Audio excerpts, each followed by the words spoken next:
আজকের লাঞ্চের যে স্পেশাল খাবার ছাগল থেকে চলে আসছে। এই দৃশ্যটা আপনারা অবশ্যই শেয়ার করে আপনার ছাগল দিয়ে ধরা পার্কে ডাকতেছে। এই যে দেখেন, কুমিরের সাথে আর একটু দুষ্টুমি করবো। এই যে অবিশ্বাস্য সিন, এটা কোনো সিন আপনারা দেখতে পারবেন না।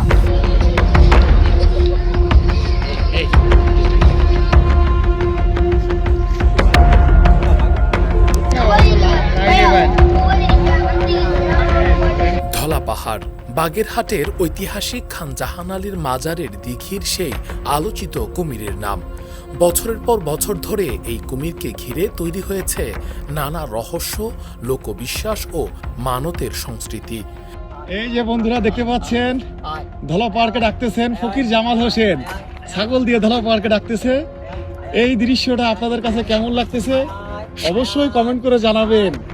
ওই দেখেন ধলা পাহাড় ছুটে আসতেছে ছাগল দেখে। সামাজিক যোগাযোগ মাধ্যম খুললেই দেখা যায় কুমিরটিকে নিয়ে বিভিন্ন ভিডিও, কখনো মুরগি, কখনো মাছ, আবার কখনো ছাগল খাওয়ানোর দৃশ্য প্রকাশ্যে এসেছে। এসব ভিডিও তৈরি করেন কুমিরটির দেখাশোনাকারী মেহেদি হাসান দীপু। ভিডিওগুলোতে তাকে বলতে শোনা যায় এই কুমির শুধু তার হাত থেকেই খাবার খায়, অন্য কাউকে মানে না। খানরানী মাজারে কুমিরকে আমি ব্যক্তিগতভাবে কুমিরকে প্রতিদিন 3 থেকে 4 কেজি মাংস খাইতে দিই, এবং আমার নিজের ব্যক্তিগত ফেসবুক প্রোফাইলে যারা আছেন তারা আপনারা দেখতে পারবেন যে মেহেদি হাসান তপু প্রোফাইলে কুমিরকে লক্ষ লক্ষ ভিডিও আছে, কুমিরকে খাবারের ভিডিও। ছাগল খাওয়াচ্ছি, মুরগি খাওয়াচ্ছি, বেশিরভাগই মুরগি খাওয়ানো হয়, কারণ ছাগল এক্সপেন্সিভ।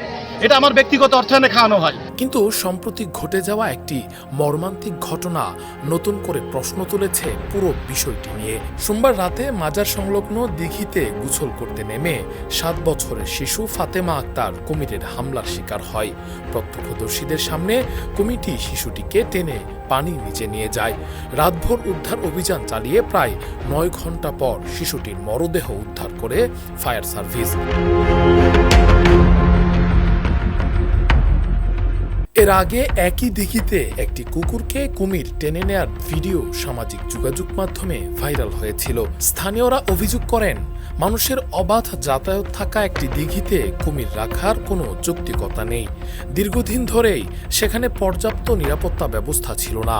এর আগেও একাধিকবার এই কুমিরের আক্রমণে নিহত আহতের ঘটনা ঘটলেও কিছু মাজার প্রেমীদের কারণে কর্তৃপক্ষ কোনো ব্যবস্থা নেননি। ধর্মীয় বিশ্লেষকরা বলছেন, লোকবিশ্বাস ও কুসংস্কারের সংস্কৃতি ছড়িয়ে পড়লে মানুষ ধীরে ধীরে তাওহীদের শিক্ষা থেকে দূরে সরে যাবে, আর এসব বিষয়কে বিনোদন ও ভাইরাল কন্টেন্টে পরিণত করায় সমাজে ভুল বিশ্বাস আরও দ্রুত ছড়িয়ে পড়ছে।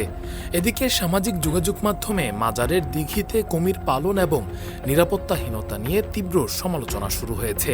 স্থানীয় জনপ্রতিনিধিরাও বিষয়টি গুরুত্বের সঙ্গে দেখার আশ্বাস দিয়েছেন। রাকিবুল ইসলাম রইস, ফেস দ্য পিপল।